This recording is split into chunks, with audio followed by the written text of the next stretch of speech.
All right, hey VC, how you doing? My name is Jamie, and hey, it's a Friday, so the weekend coming up, and gosh, New Year's Eve, not too far away too. Well, I had some time on my hands yesterday, and I picked up some vinyl, some used vinyl. Probably shouldn't have, but I did. Hey, there we go. So I finally picked up an album that I have been looking for, but I've always found it a little bit overpriced, and even I wasn't necessarily pleased with the price on this one, but it's an absolute favorite. I have it on CD. Talking about Genesis, Selling England by the Pound. And this is absolutely my favorite Genesis album. I've had lengthy discussions with Genesis fans on, what's your favorite album? For many, it's The Lamb Lies Down on Broadway, but certainly for my money, I love this album, Genesis. I think this is absolutely the definitive Genesis album, Selling England by the Pound. When you got that track listing, which they still did most of these songs right through their lengthy career in concert. But when you kick it off with Dancing with the Moonlit Night, I Know What I Like in Your Wardrobe, such a great song and a great single. The Firth of Fifth, More Fool Me with vocals of Phil Collins, of course Peter Gabriel, lead vocalist at this time, Battle of Epping Forest, The Cinema Show, Alone. Just what a great album. But I always find this album, when you're picking up used Genesis, this one seems to be the one that's always a little bit overpriced. And I guess it's a favorite for a lot of people. Great cover. And this came with the inner sleeve. I think this is probably a slightly later pressing. This is a Canadian pressing, but it is on the Charisma label. And so it does include the sleeve inside with all the lyrics. And this iconic picture of the band. Steve Hackett's playing on this on guitars, great. Tony Banks on keyboards. Great vocals from Peter Gabriel. And on the Charisma label. Yeah, so very happy to finally pick this up. It's an album I've always enjoyed. I certainly had it on CD as part of their Genesis Remasters series, which hasn't gotten the great reviews from some people. Some thought the remasters on CD were a little too loud. I didn't really have a major problem with it. I thought they sounded generally pretty good overall. Really happy to get this finally. Genesis, Selling England by the Pound. Very great album. Okay, and picking up a few albums from bands that I'm aware of, I know of, but I don't really know a lot of their material. Saw Derek chatting about this on his YouTube channel, Derek Higgins, and I'd seen this, but I wasn't sure if this was a good one to pick up or not, from Van der Graaf. This was the British band that were known as Van der Graaf Generator. They simply shortened their name to Van der Graaf on this one. And this album is called The Quiet Zone, The Pleasure Dome. So The Quiet Zone / The Pleasure Dome. And quite a nice gatefold. Very proggy. But I think at this point they were starting to change their sound. Again, it's a band I don't know a whole lot about, but I've heard like bits and pieces, and everything I've heard I liked. Again, very proggy. And I was surprised that this was also on the Charisma label. I didn't know they were Genesis and Van der Graaf, or Van der Graaf Generator were label mates. So also on the... But Derek had shown this recently and said, hey, this is just a great album. So I thought, okay, I'm going to pick it up. There you go. All right, and certainly another band. Actually, the solo artist from this band, more than the band, Pete Shelley. I have his album Homo Sapien. But talking about the Buzzcocks, of course, Peter Shelley died recently, but I was pretty happy to have picked this one. And I've seen this one certainly presented many times in many YouTube collections and whatnot. But Buzzcocks singles Going Steady. Now, this is a 2003 reissue on the For Men with Beards label out of the U.S. But I haven't really had a chance to listen to this. Again, with Buzzcocks, I'm obviously familiar with the band, but don't really know a lot of their music. So again, a band I'm really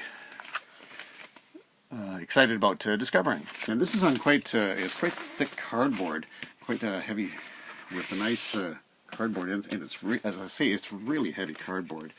And it even feels like almost like 180 gram vinyl. It's nice, but a For Men with Beards label. But yeah, it gives you sort of a nice on the inner sleeve, like that, and then that. So yeah, really excited about listening to this. Okay, and again, another band that I know bits and pieces of, like the song She's a Beauty and stuff like that, but found this for quite a reasonable price. The Tubes, first album. Hard to believe this goes back to 1975. Always liked the cover. I thought that was a rather creative cover, of course, on the back.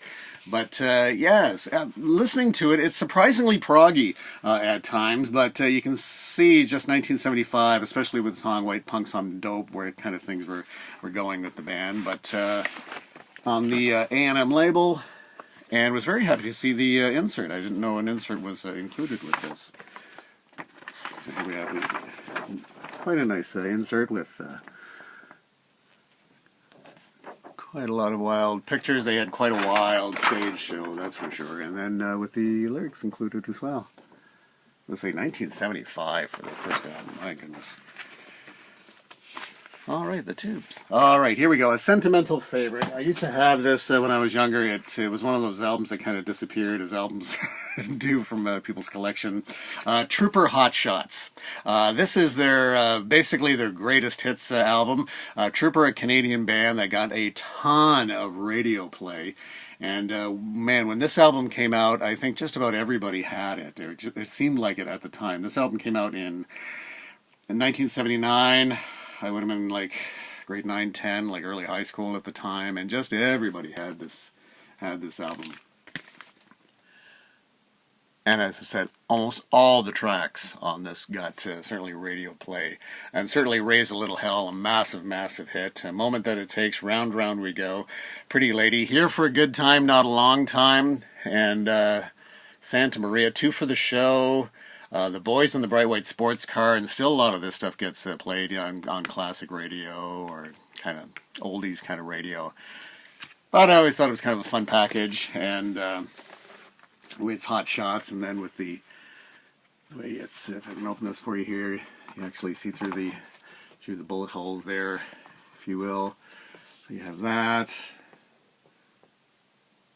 And then the group here, and this group, I think for the most part, I'm not sure if it lists here, but Randy Bachman of Bachman Turner Overdrive actually produced this group. And as I recall, with Randy Bachman for the song Raise a Little Hell, he was uncomfortable with the title when they're recording it. I think you can find YouTube videos where they talk about this, but he was not comfortable with the song Raise a Little Hell with the title, certainly with his fairly religious background or what have you, and he wanted them to change the title. I don't know if he wanted them to change it to Raise a Little Heck or something like that, but they said no, we've got to stick with that, and of course it became a massive hit. Hard to imagine it any other way. But yeah, this was on the MCA label. But yeah, I say certainly picking this up as a sentimental favorite, because I used to have this album, but for whatever reason don't have it anymore, but we have it again. Okay, now my last video talking about the band Traffic, and thank you for all, certainly the comments on Traffic. Certainly it's a band I've always loved. It's certainly some of the YouTubers that don't have their stuff on vinyl, or certainly have it on CD. As I say, I don't have a lot of Traffic on vinyl. I have 2 copies of John Barleycorn Must Die, but I did see this and picked it up. So there's John Barleycorn Must Die. They did have a live album after that, but this was their next studio album, Traffic. The Low Spark of High-Heeled Boys, and yeah, so this has the cut here and here, but this definitely would not be an original sleeve. I think the original sleeve was cut as well, as far as I understand. So I don't think it's the original sleeve, but nice to see that it has the cut edges, and just, you know, certainly expanding the band now at this point, once the 3 of them kind of got back together, with John Barleycorn Must Die expanding the band. But again, a great track listing. The song Low Spark of High-Heeled Boys alone. What a great track.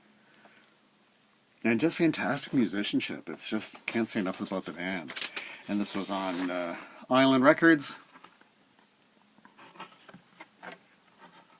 And certainly very happy to have picked this up. As I say, hardly the original sleeve, but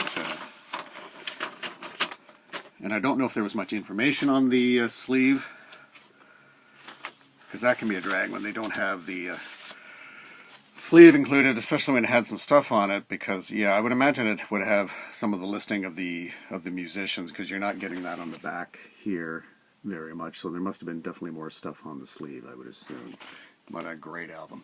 All right, and that's going to wrap it up for this one. Lots more to listen to. Again, hit like and subscribe, and I hope you have a wonderful weekend, and we'll chat again on Monday. All right, take care. Bye-bye.